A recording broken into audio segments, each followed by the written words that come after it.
Plum buries the 11th three-pointer for this with two 20-point scores in Hamby and Plum. Plum, by the way, that's her 20th 20-point. The sound of squeaking trainers on polished linoleum echoed softly through the deserted corridors of Dowling Catholic High School as Caitlin Clark pushed open the heavy gymnasium doors, expecting a rush of nostalgia, but instead finding a revelation that would pierce her heart.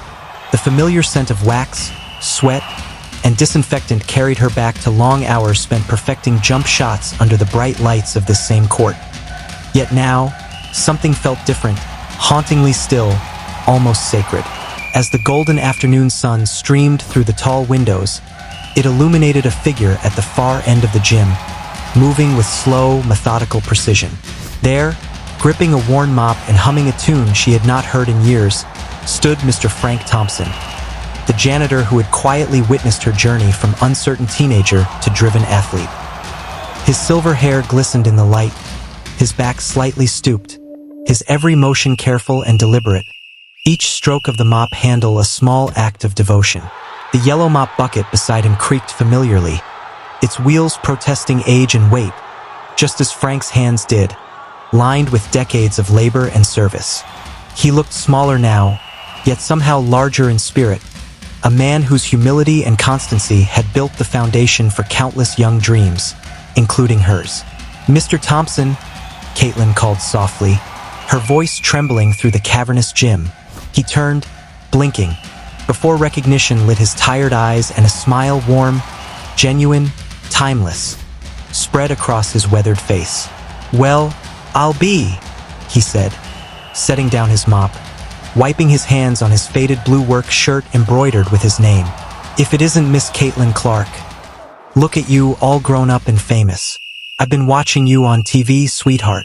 So proud, so proud." Their embrace was tender, filled with the weight of years and gratitude.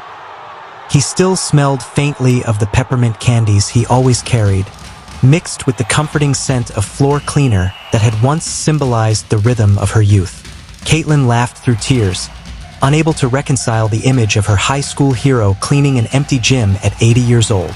"What are you still doing here, Mr. Thompson?" she asked, though her heart already feared the answer. His soft chuckle echoed around them. "Same thing I've been doing for 42 years. Keeping this place clean so kids like you can chase their dreams. Though I'll admit the knees aren't what they used to be." The casual mention of 42 years hit Caitlin with the force of a revelation. She had known him only as a fixture of her teenage world, the quiet guardian of the gym, the man who stayed late so she could get in extra shots, who mopped the floor after every practice without complaint. But now, she saw the cost of such quiet devotion, the toll it had taken on his body and his life. "You should be retired by now," she said softly, her eyes glistening. "You've earned that 100 times over."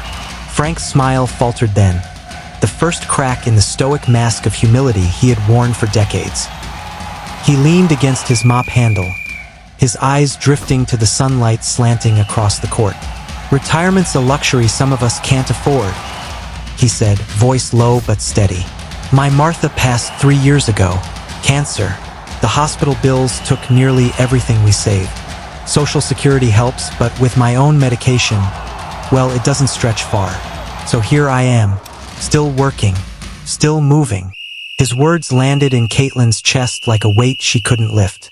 This man, who had quietly supported generations of students, who had offered encouragement when she doubted herself, who had kept this court spotless so she could pursue perfection, was now fighting to survive in silence.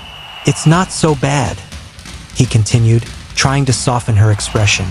"The work keeps me busy, keeps me feeling useful. I still get to see the kids sometimes. And when I see one of them make it, like you, it makes it all worth it." He smiled again, but Caitlin could see the tremor in his hands, the exhaustion that no amount of good spirit could hide.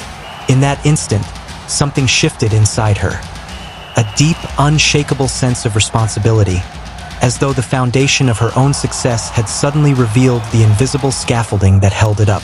All her championships, awards, and fame meant nothing if she couldn't honor the people who made her journey possible. That night, Caitlin couldn't sleep. The image of Frank's bent shoulders haunted her. The next morning, she began making calls, first to the school board, then to her team's management, and finally to her agent.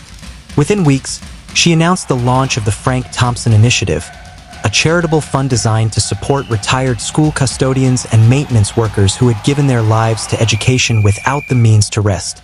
Frank, of course, protested at first, insisting he didn't want charity. But Caitlin, with her trademark resolve, simply smiled and said, "This isn't charity, Mr. Thompson. It's gratitude. It's justice." The fund quickly gained traction, fueled by public admiration and her own contributions from endorsement deals. Within 6 months, it had helped more than 150 retired school employees access pensions, medical care, and housing support. At the first fundraising gala, Frank attended wearing a borrowed suit, standing beside Caitlin as the guest of honor. When he took the microphone, the entire room fell silent.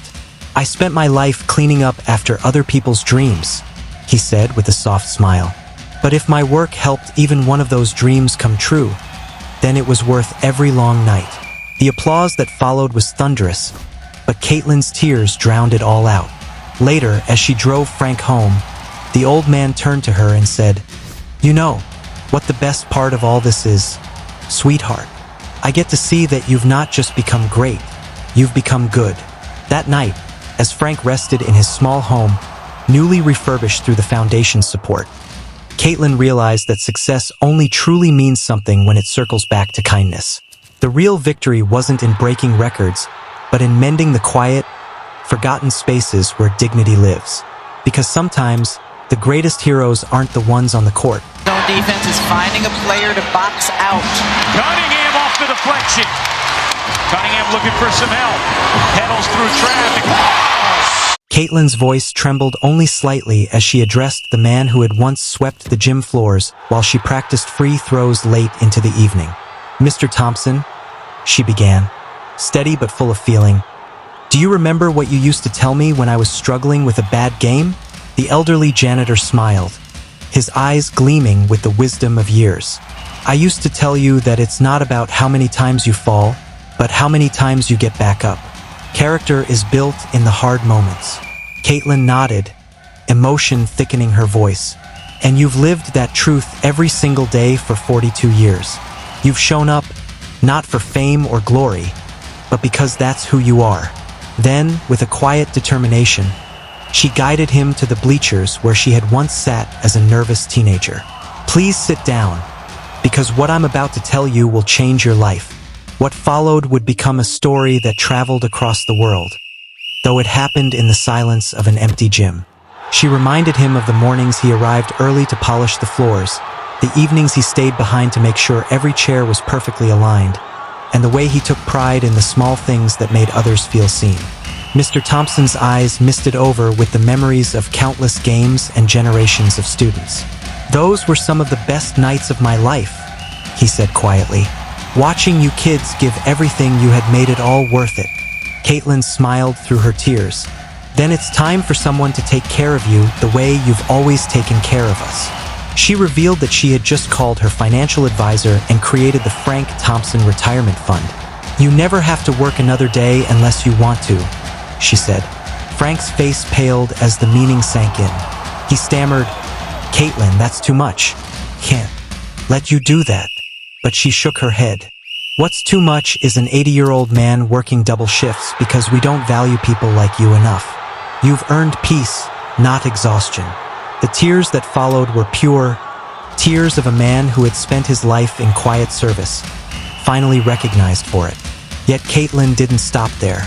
She went on to partner with the school to create the Frank Thompson Scholarship, designed for working-class students who embodied the same humility, perseverance, and integrity that defined him. At the ceremony held in the gym where he had spent most of his life, Frank stood at center court surrounded by students, teachers, and former players, overwhelmed by the love that filled the room. Caitlin addressed the crowd but kept her gaze on him.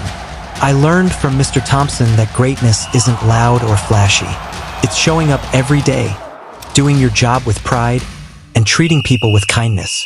He never asked for recognition, yet every dream that came true here carries his fingerprints." The standing ovation lasted minutes, but Frank hardly noticed. His eyes stayed fixed on the young woman who had once stayed behind after practice to help him fold chairs. Now a symbol of gratitude, loyalty, and heart. Later, as they walked through the quiet corridors, Frank paused by the trophy case filled with Caitlin's awards. "You know what makes me proudest?" he asked softly. "It's not seeing your name up there. It's knowing that the girl who earned those trophies remembered the janitor who swept the court. When they reached the door, he turned one last time, seeing the school not as a place of labor but as the